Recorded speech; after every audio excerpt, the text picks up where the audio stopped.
कुछ पाने के लिए इंतजार करना होगा, कुछ पाने के लिए इंतजार करना होगा, हार मिले या जीत लक्ष्य के लिए मरना होगा। वक्त कब बीत जाएगा कोशिश करते करते, वक्त कब बीत जाएगा कोशिश करते करते, मंजिलों की राहों से लड़ना होगा, मंजिलों की राहों से लड़ना होगा।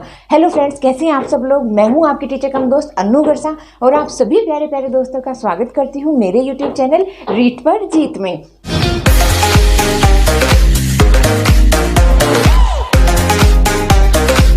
फ्रेंड्स, जैसा कि यहाँ पर आज अपना टॉपिक लिखा हुआ है, अपन पढ़ेंगे प्रिंसिपल ऑफ इंग्लिश टीचिंग के। तो फ्रेंड्स, ये अपना रीट लेवल फर्स्ट और रीट लेवल सेकंड का इंग्लिश का कॉमन टॉपिक है। दोनों में ही ये प्रिंसिपल्स आते हैं टीचिंग मेथड के। ओके फ्रेंड्स, तो इस वीडियो को आप एंड तक देखना। आपको आज पूरे जो है वो 31 जितने भी अपने टीचिंग मेथड में प्रिंसिपल्स है ना, वो सारे आपको पढ़ाऊंगी। तो कहीं जाना मत, वीडियो को एंड तक देखना और अपना जो है टीचिंग मेथड वो स्ट्रॉन्ग करना। फ्रेंड्स, टीचिंग मेथड का अपने को पता है बहुत ही अहम रोल है अपने रीट के सिलेबस के अंदर, क्योंकि हर जो अपना सब्जेक्ट है उसके टीचिंग मेथड्स आते हैं और लगभग 13-15 क्वेश्चन जो हैं वो इसके अंदर से पूछ लिए जाते हैं टीचिंग मेथड के अंदर से। हर सब्जेक्ट में फ्रेंड्स जरा सा डिफरेंस है उसको पढ़ाने का, कि हर एक सब्जेक्ट का अलग अलग तरीके होते हैं पढ़ाने के। आप एक ही तरीके से सारे सब्जेक्ट्स को नहीं पढ़ा सकते। उसी तरीके से आज अपन इंग्लिश जो मेथड है उसके कुछ प्रिंसिपल्स देख लेते हैं कि इंग्लिश पढ़ाने के कौन कौन से सिद्धांत होते हैं, कौन कौन से प्रिंसिपल हैं, कितने प्रिंसिपल हैं इंग्लिश पढ़ाने के। तो फ्रेंड्स, आइए शुरू करते हैं अपना आज का वीडियो पर एंड तक बने रहिएगा और अपना जो ज्ञान है वो बढ़ाइएगा टीचिंग मेथड्स को लेकर। तो देखिए, अपना यहाँ पर लिखा हुआ है कि देयर आर 31 मेन प्रिंसिपल। कितने? 31 मुख्य प्रिंसिपल्स हैं, मुख्य सिद्धांत हैं इंग्लिश पढ़ाने के। वो कौन कौन से हैं तो आइए देख लेते हैं। आज अपन उसी के बारे में डिस्कस करेंगे। फ्रेंड्स, अपन इसको 10-10 के भागों में डिवाइड करके पढ़ेंगे, क्योंकि अगर सारे एक साथ पढ़ाऊंगी तो बहुत ज्यादा लंबा हो जाएगा वीडियो, उसकी लेंथ इतनी लंबी हो जाएगी कि आप बोर हो जाएंगे। इसलिए फ्रेंड्स, अपन 3 पार्ट्स में इसको डिवाइड कर पढ़ेंगे। हर एक पार्ट में अपन 10-10 जो प्रिंसिपल्स हैं उनके बारे में डिस्कशन करेंगे।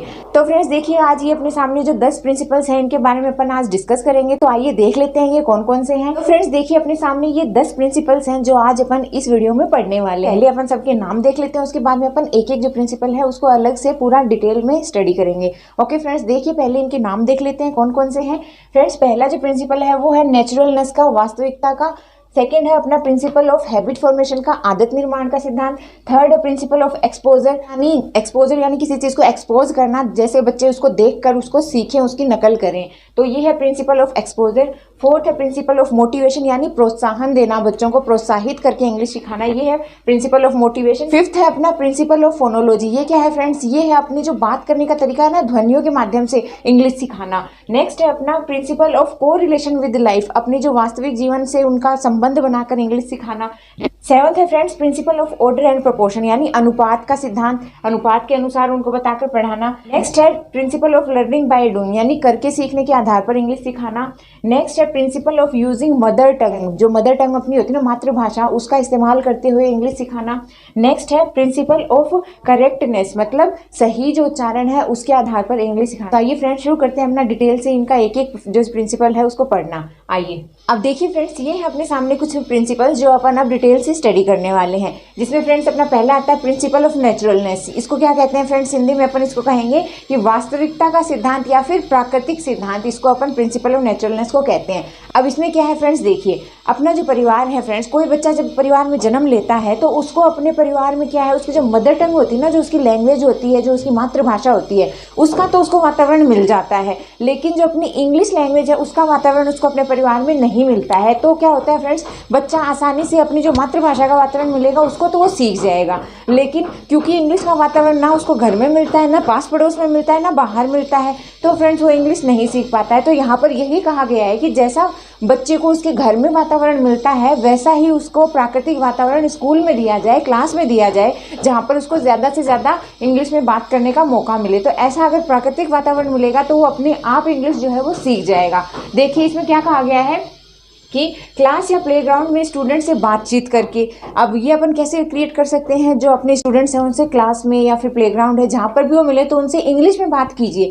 ऐसा नेचुरल माहौल तैयार कीजिए कि बच्चा जो है वो सहज ही उस इंग्लिश लैंग्वेज को क्या है एक्सेप्ट कर ले और उसको बोलना सीख जाए, अपने भाषा व्यवहार में लाना सीख जाए। तो ये अपन कर सकते हैं क्लास का या प्लेग्राउंड में स्टूडेंट कहीं भी मिले उससे इंग्लिश में ही बातचीत करके। सेकेंड है सामूहिक चर्चा अरेंज करके, कोई सामूहिक तौर पर अपन जो ग्रुप डिस्कशन करते हैं ना उसको मतलब तैयार करवाइए और वहाँ पर किस में बात कीजिए, इंग्लिश में बात कीजिए बच्चे से, तो भी क्या है बच्चा इंग्लिश बोलना सीखेगा। थर्ड है स्टूडेंट्स को टीचर्स या अन्य स्टूडेंट्स से चर्चा के लिए मोटिवेट करें। जो बालक है उसको उस चीज़ के लिए प्रोत्साहित करें कि वो अन्य जो टीचर्स और स्टूडेंट्स हैं उनसे भी किस में बात करें, इंग्लिश में बात करें। तो ये सब चीज़ें जब अपन उसको देंगे ना, एक प्राकृतिक माहौल देंगे, तो बच्चा क्या करेगा, वो इंग्लिश को सहजता से ही सीख लेगा, ग्रहण कर लेगा। तो इसमें यही कहा गया है कि आप उसको ऐसा लगाइए कि इंग्लिश सीख नहीं रहे हो, ये आपका वातावरण है, वास्तविकता यही है, तो उसको सब कुछ नेचुरल लगेगा, तो वो उसको आसानी से सीख पाएगा। ये है अपना पहला प्रिंसिपल। अब सेकंड देख लेते हैं अपना क्या है। सेकेंड है friends principle of habit formation, यानी आदत निर्माण का सिद्धांत। अब इसमें ये कहा गया है फ्रेंड्स कि जो बच्चा है ना, अपनी जो लैंग्वेज है, इंग्लिश लैंग्वेज है, वो क्या है, एक आदत निर्माण पर डिपेंड करती है। अगर अपन किसी भी चीज़ को अगर आदत में शामिल कर लेंगे ना, तो वो बहुत ही ईजी हो जाएगी। लेकिन अगर अपन उसको आदत में शामिल नहीं करेंगे, बस उसको रटने पर जोर देंगे, तो वो कभी अपने को नहीं आएगी। तो इसमें यही कहा गया है कि जो आपकी जो इंग्लिश लैंग्वेज है ना, उसको अपनी आदत में शामिल कीजिए, उसको रटिए मत, उसको सिर्फ अपनी आदत में शामिल करना है, ताकि वो सहज ही आप को आ जाए। तो ये आप कैसे कर सकते हैं फ्रेंड्स, एक बच्चा है वो अपनी इंग्लिश जो है उसको आदत में कैसे लाएगा, कैसे उसकी आदत बनेगी कि वो इंग्लिश सीखे। तो वो इस तरीके से बनेगी फ्रेंड्स, जो दोहराने की उसकी आदत होती है ना, कोई भी वो चीज़ वो बात करता है तो उसको रिपीटेशन की आदत उसमें डाल दीजिए। कुछ भी आप सिखाओ तो उसको वो बार बार रिपीट करेगा ना, तो वो अपने आप ही उसकी आदत बन जाएगी और वो सहज ही उसको सीख जाएगा जब वो दोहराएगा उस चीज़ को बार बार। सेकेंड है उसमें पढ़ने की आदत डालिए, वो ज़्यादा से ज़्यादा इंग्लिश पढ़े, तो इंग्लिश पढ़ेगा तो फिर उसको अपने आप वो आएगी। लाइब्रेरी जाने की आदत डालिए, लाइब्रेरी जाएगा, वहाँ पर स्टडी करेगा तो उसमें आदत बनेगी। फोर्थ है शुद्ध उच्चारण की आदत डालिए, कभी भी उसको गलत उच्चारित मत कीजिए। खुद टीचर इस बात का ध्यान रखे कि कभी भी वो बच्चों के सामने गलत उच्चारण ना करे, क्योंकि बच्चे जो है वो टीचर को बहुत जल्दी नकल करते हैं, ये अपने को पता ही है, और वो नकल कर कर ही सीखते हैं। तो जो टीचर है उसको इस चीज़ का ध्यान रखना चाहिए कि वो कुछ भी गलत तरीके से प्रोनाउंस ना करे, ना उच्चारित करे। अदरवाइज बच्चे क्या करेंगे, अगर टीचर गलत उच्चारित कराए तो बच्चे भी वैसा ही सीखेंगे। तो टीचर को भी अपने शुद्ध उच्चारण पर ध्यान देना चाहिए, ताकि जो बच्चे हैं वो भी उस चीज़ की आदत डाल सकें और शुद्ध भाषा में उच्चारण करें। ओके, नेक्स्ट है शब्दकोश देखने की आदत डालिए, कि डिक्शनरी देखने की आदत डालिए, कोई भी वर्ड है उसकी मीनिंग देखें वो फटाफट, तो उसमें उनका क्या होगा, जो उनका बेस है वो क्लियर होता जाएगा। इस चीज़ की आदत डालिए। नेक्स्ट है समाचार पत्र पत्रिका पढ़ने की आदत डालिए, जो इंग्लिश समाचार पत्र पत्रिकाएं हैं वो पढ़ने की आदत डालिए। इससे क्या होगा कि जो बच्चा है वो सरलता से इंग्लिश सीख पाएगा। ओके फ्रेंड्स, थर्ड है अपना principle of exposure. Principle of exposure क्या कहता है, ये कहता है फ्रेंड्स, प्रिंसिपल ऑफ एक्सपोजर को अपन हिंदी में कहें तो ये दिखावे का सिद्धांत है। अपन कितना उस चीज़ को दिखा सकते हैं, मतलब एक इंग्लिश टीचर है, वो बच्चों से बात कर रहा है इंग्लिश में, तो अब बच्चे क्या करते हैं फ्रेंड्स, बच्चे है ना अमूर्त कल्पना नहीं कर पाते हैं। उनको मूर्त चीज़ें जो सामने होती है ना, उनके बारे में उनको बताकर अगर पढ़ाया जाए तो वो बहुत जल्दी कैच करते हैं। ये बच्चों की विशेषता होती है। तो बच्चे छोटे होते हैं, उनका दिमाग नहीं होता कि वो अमूर्त कल्पनाएं कर पाए। तो यहाँ पर जो ये प्रिंसिपल ऑफ एक्सपोजर सिद्धांत है, ये यही कहता है कि आप जो बच्चों को पढ़ाओ ना, तो आप जहाँ तक आपसे पॉसिबल हो आप बच्चों को वो चीज़ दिखाते हुए पढ़ाओ। जैसे मान लीजिए कि आप कोई एप्पल के बारे में पढ़ा रहे हो बच्चों को, कि बच्चों APPLE एप्पल होता है, एप्पल यानी सेब, मतलब ऐसा होता है, तो बच्चा उसको अमूर्त कल्पना करने में उसको मुश्किल होती है। और अगर आप वही चीज़ आप उसको शो करते पढ़ाओगे, देखो बच्चों ये एप्पल है, ये सेब है, ये ऐसा होता है, मतलब आप उसको वो दिखाकर पढ़ाओगे ना, तो बच्चा बहुत जल्दी कैच करेगा। तो फ्रेंड्स, ये जो प्रिंसिपल ऑफ एक्सपोजर है ये अपने को यही कहता है कि जब भी आप बच्चों के सामने इंग्लिश पढ़ाओ तो उससे रिलेटेड जो भी चीज़ें हैं ना, उनको आप शो ऑफ करो, दिखा कर पढ़ाओ, क्योंकि बच्चे जो है वो नकल बहुत जल्दी कर लेते हैं। तो वो उस चीज़ को देखेंगे ना, तो वो उसको जल्दी से समझ जाएंगे हाँ ये चीज़ क्या है। तो इसमें यही बताया गया है कि बच्चों को ज़्यादा से ज़्यादा जो चीज़ें आप पढ़ाओ ना, वो दिखाते हुए पढ़ाओ, ताकि वो अच्छे से समझ पाएँ। ये कैसे कर सकते हैं फ्रेंड्स, इसमें देखिए पहला तो लिखा हुआ है कि आप बच्चों को सरल भाषा में लिखी हुई जो पुस्तिका होती हैं वो वितरण कर दीजिए, कि जो भी आप पढ़ा रहे हैं ना वो सरल भाषाओं में, सरल शब्दों में लिखी हुई हो, ऐसी कोई बुकलेट है वो बच्चों को बांट दीजिए। बच्चे जब उसको देखेंगे तो अपने आप उस चीज़ को सीखेंगे। नेक्स्ट है कि इंग्लिश के चार्ट्स प्रदर्शित करिए, जो भी आप पढ़ाने वाले हैं, जो भी उससे रिलेटेड आपका मैटर है, उसको क्या कीजिए, जो चार्ट्स होते हैं ना उसके माध्यम से उन बच्चों को दिखाइए, उनको समझाइए कि हाँ ऐसे ऐसे है। इस तरीके से अगर आप बच्चों को दिखाकर समझाकर पढ़ाएंगे तो वो ज़्यादा जल्दी समझते हैं। थर्ड है स्टूडेंट को इंग्लिश न्यूज़ और मूवीज़ दिखाकर। अब जो आप बता रहे हैं, बच्चा जो देखेगा वही सीखेगा, उसकी नकल करेगा, तो आप बच्चों को ज़्यादा से ज़्यादा जो क्या है न्यूज़ दिखाइए, कि न्यूज़ पढ़ने के लिए कहिए, न्यूज़ दिखाइए इंग्लिश की, वो उसको देखेंगे सुनेंगे तो ज़्यादा जल्दी गेन करेंगे। ऐसे ही जो है इंग्लिश मूवीज़ उनको दिखाइए, जिनमें उनका जो प्रोनाउंसिएशन है वो सुनेंगे देखेंगे तो ज़्यादा जल्दी सीखेंगे। तो फ्रेंड्स, एक्सपोजर यही कहता है कि आप उसको ज़्यादा से ज़्यादा दिखाते हुए पढ़ाइए, ताकि बच्चा जल्दी अच्छे से समझ पाए और उसको फॉलो कर पाए। ये है अपना प्रिंसिपल ऑफ एक्सपोजर। अब अपना फोर्थ देख लेते हैं प्रिंसिपल। अपना फोर्थ प्रिंसिपल है प्रिंसिपल ऑफ मोटिवेशन, यानी प्रोत्साहन का सिद्धांत। अब इसमें क्या है, ये तो बहुत तेजी से है फ्रेंड्स कि आप बच्चे को ज़्यादा से ज़्यादा इंग्लिश बोलने के लिए प्रोत्साहित कीजिए। आप जितना बच्चे को मोटिवेट करेंगे ना, वो उतनी जल्दी ही इंग्लिश सीख पाएगा। कैसे होगा फ्रेंड्स कि जैसे कि आपने देख लिया कि कोई बच्चा है वो क्या कर रहा है, गलत बोल गया है, इंग्लिश जो है उसने सही से प्रोनाउंस नहीं करी है, तो आप उस बच्चे को डांटना नहीं है। आपको आप उसको डीमोटिवेट नहीं कर सकते, क्योंकि आप डांटेंगे तो डांट आपकी जो क्या है वो उसको हतोत्साहित करेगी, डीमोटिवेट करेगी। आपको क्या करना है, उसको प्यार से समझाना है, उसको प्रोत्साहित करना है कि हाँ बेटा यू कैन डू इट, तुम कर सकते हो। अगर आप उसको इस तरीके से मोटिवेट करेंगे ना कि कोई मुश्किल बात नहीं है, आसानी से सीख सकते हो, इतनी बड़ी बात नहीं है, सबसे होती हैं गलतियाँ, कोई बात नहीं, नेक्स्ट टाइम अच्छा करना, नेक्स्ट टाइम अच्छे से करोगे, मुझे पता है आप लोग कर सकते हो। आप इस तरीके से जब बच्चे को मोटिवेट करेंगे ना, तो बच्चा जो है वो उसकी झिझक खत्म होगी कि हाँ कोई बात नहीं, गलतियां सबसे होती हैं, मुझसे भी गलती होगी, नेक्स्ट टाइम मैं सही कर लूंगा। तो जो बच्चा है वो उसको नेक्स्ट टाइम अच्छे से सीखेगा और जल्दी ही इंग्लिश है वो सीख जाएगा। अपना 5वां प्रिंसिपल है कि प्रिंसिपल ऑफ फोनोलॉजी, और इसको अपन कहें तो ओरल या ओरल अप्रोच भी कहते हैं। ओरल अप्रोच इसको किसको कहते हैं, प्रिंसिपल ऑफ फोनोलॉजी। ये क्या कहता है फ्रेंड्स कि मौखिक अभ्यास द्वारा जो बच्चा है उसको ज्यादा से ज्यादा अवसर दिए जाए किसके, इंग्लिश बोलने के। फ्रेंड्स अपने को पता है जो इंग्लिश है वो एक फॉरेन लैंग्वेज है और ये ऐसे आसानी से समझ में नहीं आती है। तो जो बच्चा है ना उसको ज्यादा से ज्यादा आप ध्वनि सुनाओ, इंग्लिश के शब्द सुनाओ उसको, क्योंकि बच्चा ज्यादा से ज्यादा जब सुनेगा ना तभी वो उसको बोल पाएगा, समझ पाएगा। तो बच्चे को ज्यादा से ज्यादा मौका दीजिए बोलने का, जितना बच्चा बोल पाएगा ना उतना ही बच्चा सीख पाएगा। तो ये अपना कहता है प्रिंसिपल ऑफ फोनोलॉजी, यानी ध्वनियों और शब्दों के माध्यम से उसको सिखाओ और फिर उसको ज्यादा से ज्यादा मौखिक तरीके से बोलने का मौका दो। क्योंकि अपने को पता है कि जो मौखिक अभ्यास है बहुत ज्यादा मुश्किल है। अपन मौन पठन में पढ़ना सीख सकते हैं, लेकिन जब तक अपन उसको बोलचाल में शामिल नहीं करेंगे तब तक अपन उसको नहीं सीख पाएंगे। तो जब तक अपन मौखिक तरीके से बोलेंगे नहीं तब तक अपन सीखेंगे नहीं। तो बच्चे को ज्यादा से ज्यादा मौखिक तरीके से बोलने का मौका देना चाहिए, उसको मौखिक अभ्यास करवाने चाहिए। तो मौखिक अभ्यास द्वारा बच्चा जो है वो जल्दी इंग्लिश को सीख पाएगा। नेक्स्ट अपना principle of correlation with life, यानी ये क्या कहता है कि वास्तविक जीवन से संबंध बताते हुए बच्चे को पढ़ाओ। वास्तविक जीवन से, जैसे कि बच्चा है, छोटा है, आप अगर उसको ऐसी ही कोई चीज पढ़ाएंगे तो वो समझ नहीं पाएगा, लेकिन जब आप उसको उसकी चीजों से, उसकी खुद की लाइफ से उसको रिलेट करके कोई चीज बताओगे ना तो वो ज्यादा सीख पाएगा। जैसे कि मतलब कि बच्चा सुबह उठता है तो आप उसको कहो कि wake up early in the morning, it is a good habit, then brush your teeth, respect your parents. ये सब आप उसको जब बताओगे ना कि सुबह जल्दी उठना चाहिए, अच्छी आदत है, अपने जो दांत है उनको डेली ब्रश करना चाहिए, अपने जो बड़े हैं उनका आदर करना चाहिए, ऐसी कुछ चीजें जो आप मतलब उनके साथ उनके वास्तविक जीवन से रिलेट कर दोगे ना तो बच्चा उस चीज को क्या है जल्दी कैच करेगा। तो उसको वास्तविक जीवन से जोड़ते हुए एग्जाम्पल्स बताइए, वास्तविक जीवन से जोड़ती हुई उससे बात करेंगे ना तो बच्चा जल्दी सीख पाएगा। ये अपना बताता है principle of correlation with life. Next है अपना principle of order and proportion. एक अनुपात होना चाहिए, जो इंग्लिश है उसको पढ़ाने का एक तरीका है, एक अनुपात है, उसी तरीके से उसी ऑर्डर से उसको पढ़ाना चाहिए। ये अपना बताता है principle of order and proportion.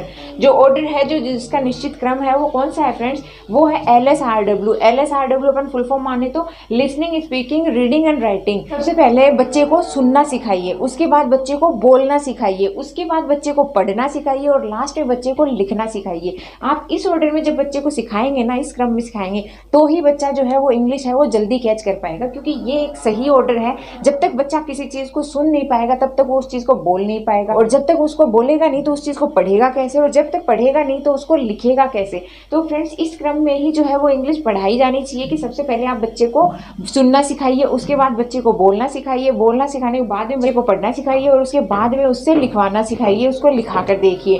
Friends इस क्रम में जब इंग्लिश पढ़ाई जाएगी ना तो बच्चा उसको डेफिनेटली जो क्या है एक्सेप्ट करेगा और उसको सीखेगा। ये अपना एक निश्चित क्रम है जिसमें अपना जो बच्चा है उसको इंग्लिश सिखाई जानी चाहिए। LSRW बहुत इंपॉर्टेंट है, इस चीज को भूलना मत। बहुत बार ये क्रम पूछा गया है कि किस क्रम में बच्चे को इंग्लिश सिखानी चाहिए, तो वो LSRW है, भूलना मत। Listening, speaking, reading and writing, सबसे लास्ट में आएगा राइटिंग। जब आप तीनों चीजें गेन कर लोगे उसके बाद में बच्चे को लिखना सिखाना। ये है अपना एक प्रोपोर्शन, जो एक ऑर्डर है, इसी तरीके से इंग्लिश सिखाई जा सकती है बच्चे को। नेक्स्ट प्रिंसिपल है अपना principle of learning by doing, यानी करके सीखने का सिद्धांत।